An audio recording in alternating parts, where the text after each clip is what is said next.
ശബരിമലയിൽ ആഗോള അയ്യപ്പ സംഗമം നടത്താനാണ് സർക്കാരിന്റെ നീക്കം. അതാണ് നമ്മൾ ഏറ്റവും പ്രാധാന്യത്തോടെ എടുക്കുന്ന നമ്മളുടെ ഫോക്കസ് നമ്പർ 1 വാർത്ത ഇന്ന്. അപ്പോൾ ആഗോള സംഗമം, അയ്യപ്പ സംഗമം നടത്താൻ സർക്കാർ തീരുമാനിച്ചിരിക്കുന്നു. സെപ്റ്റംബർ മാസത്തിലാണ് ഈ സംഗമം നടക്കുക. ഏതാണ്ട് ലോകത്തുള്ള അയ്യപ്പ ഭക്തരെ അണിനിരത്തിക്കാനാണ് സർക്കാരിന്റെ ശ്രമം. അതിൽ 3000 പ്രതിനിധികൾ പങ്കെടുക്കുമെന്ന് നമ്മൾ മനസ്സിലാക്കുന്നു. അത് വിവിധ മലയാളി സംഘടനകളുടെ ഭാഗമായിട്ടുള്ള മലയാളികളെ ആയിരിക്കും അതിലേക്ക് തെരഞ്ഞെടുക്കുക. അത് ലോക കേരള സഭയുടെ ഭാഗമായിട്ടുള്ളവർ അതിലുണ്ടാകും, മറ്റ് മലയാളി സംഘടനകളുടെ ഭാഗമായിട്ടുള്ളവർ അതിലുണ്ടാകും.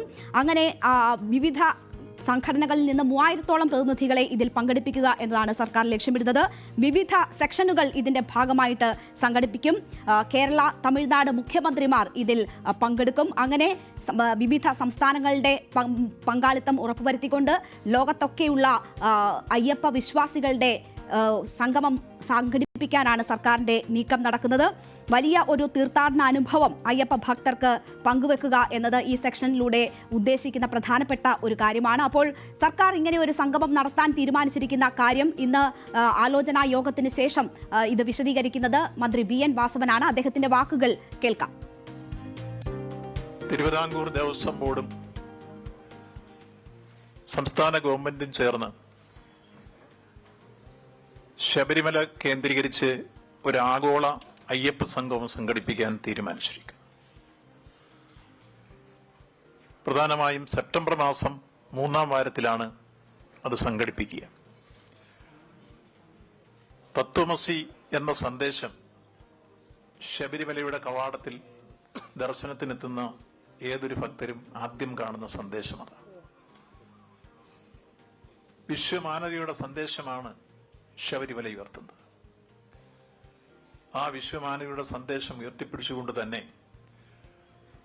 ആഗോള അയ്യപ്പ ഭക്തരെ ഒരു വേദിയിൽ കൊണ്ടുവരിക എന്നത് ആത്മീയ, സാംസ്കാരിക, സാമൂഹിക, ധാർമ്മിക സംഗമം എന്ന രൂപത്തിലേക്ക് അത് ഉയർത്തിക്കൊണ്ടുവരിക എന്നതാണ് ലക്ഷ്യം.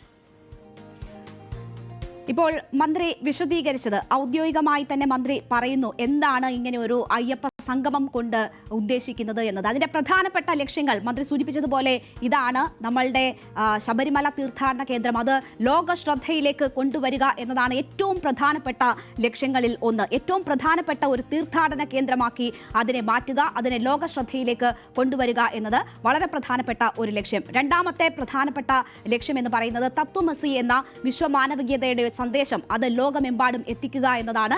രണ്ടാമത്തെ ഈ ആഗോള മഹാസംഗമം നടത്തുന്നതിലൂടെ ലക്ഷ്യമിടുന്ന പ്രധാനപ്പെട്ട രണ്ടാമത്തെ ലക്ഷ്യം. മറ്റൊന്ന്, ശബരിമലയെ ഒരു ദൈവിക പാരമ്പര്യമുള്ള സുസ്ഥിര ആഗോള തീർത്ഥാടന കേന്ദ്രമാക്കി മാറ്റുക, അങ്ങനെ ശബരിമലയെ ലോകത്തിന് മുൻപിൽ അവതരിപ്പിക്കുക എന്നതാണ്. അത് മന്ത്രി വിശദീകരിക്കുകയും ചെയ്തു. അങ്ങനെ നമ്മളുടെ സാധ്യതകൾ, ശബരിമലയുമായി ബന്ധപ്പെട്ട് നമുക്കുള്ള സാധ്യതകൾ അത് രാജ്യത്ത് എമ്പാടും വിപുലീകരിക്കുക, അത് ലോക ശ്രദ്ധയിലേക്ക് കൊണ്ടുവരിക, അങ്ങനെ ഒരു തീർത്ഥാടന കേന്ദ്രമാക്കി ശബരിമലയെ മാറ്റുക എന്നതാണ് പ്രധാനമായും ഈ സംഗമം കൊണ്ട് ഉദ്ദേശിക്കുന്നത്. ഇനി ഈ ലക്ഷ്യങ്ങൾ മാത്രമാണോ ഇപ്പോൾ സർക്കാർ ഇങ്ങനെ ഒരു അയ്യപ്പ സംഗമം സംഘടിപ്പിക്കുന്നതിന് പിന്നിലുള്ളത്? അല്ല, അതിന് ചില രാഷ്ട്രീയ ലക്ഷ്യങ്ങൾ കൂടിയുണ്ട്. എന്താണ് ആ രാഷ്ട്രീയ ലക്ഷ്യങ്ങൾ? നമുക്കറിയാം 2019 ലോക്സഭാ തെരഞ്ഞെടുപ്പിൽ LDF-നെ സംബന്ധിച്ച് അവർക്ക് ഏറ്റവും വലിയ തിരിച്ചടിയായത് ശബരിമല സ്ത്രീ പ്രവേശനവുമായി ബന്ധപ്പെട്ടുള്ള വിഷയങ്ങളായിരുന്നു. അത് വലിയ രീതിയിൽ തെരഞ്ഞെടുപ്പിൽ പ്രതിഫലിച്ചു. അവർക്ക് വലിയ രീതിയിലുള്ള തിരിച്ചടി നേരിടേണ്ടി വന്നു എന്നതൊരു വസ്തുതയാണ്. അപ്പോൾ അതുമൂലം എതിരായിട്ടുള്ള ജനവികാരം അത് മായ്ക്കുക എന്നതുകൂടി ഇതുകൊണ്ട് ലക്ഷ്യമിടുന്നുണ്ട്.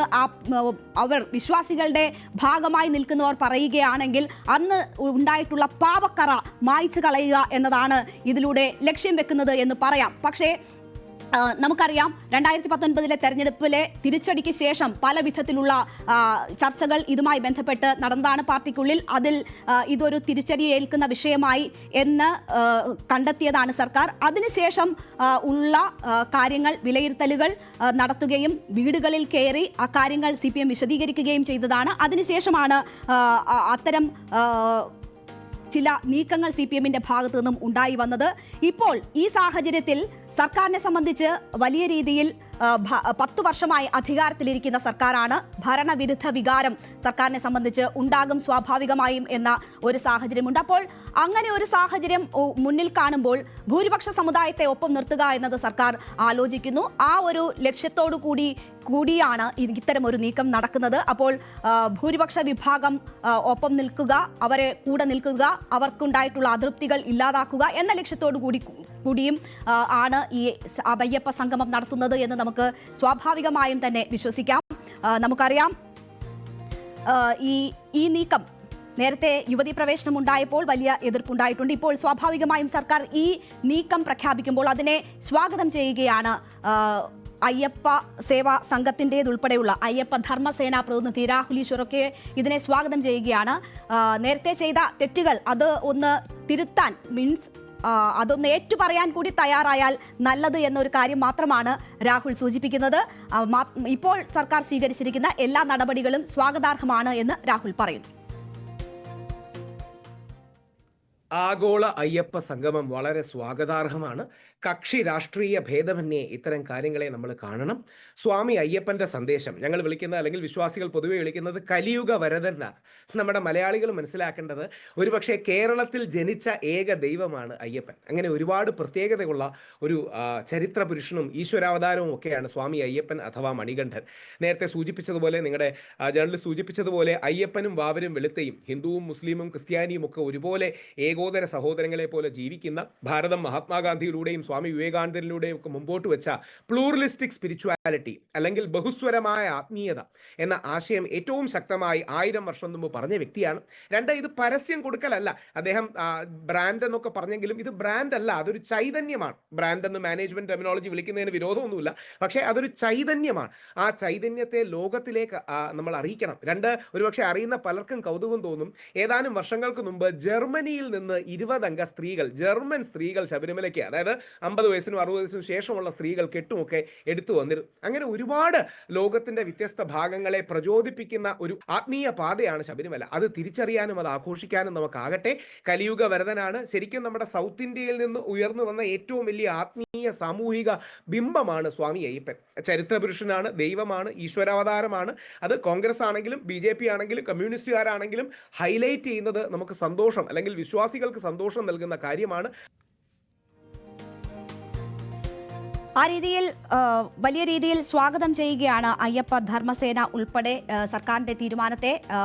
ഹിന്ദു മതവിശ്വാസികളെ സംബന്ധിച്ചും വലിയ രീതിയിൽ സ്വാഗതം ചെയ്യപ്പെടുന്ന ഒരു വിഷയമാണ്. നേരത്തെ സ്ത്രീ പ്രവേശന വിഷയമുണ്ടായപ്പോൾ അതിനെതിരെ നിന്നവരെയെല്ലാം സംബന്ധിച്ചും അവരെ സന്തോഷിപ്പിക്കുന്ന ഒരു നീക്കമാണ് സർക്കാരിന്റെ ഭാഗത്തു നിന്നും ഉണ്ടായിരിക്കുന്നത്. മാത്രവുമല്ല, നമ്മുടെ ഏറ്റവും പ്രധാനപ്പെട്ട തീർത്ഥാടന കേന്ദ്രമാണ്. അത് ലോക ശ്രദ്ധയിലേക്ക് കൊണ്ടുവരാൻ കൂടി കഴിയുന്ന തരത്തിലുള്ള ഒരു നീക്കം സർക്കാരിന്റെ ഭാഗത്തു നിന്നും ഉണ്ടാകുമ്പോൾ വിശ്വാസികൾ അത് ഇരുകൈയും നീട്ടി സ്വീകരിക്കുന്നതാണ് നമ്മൾ കാണുന്നത്.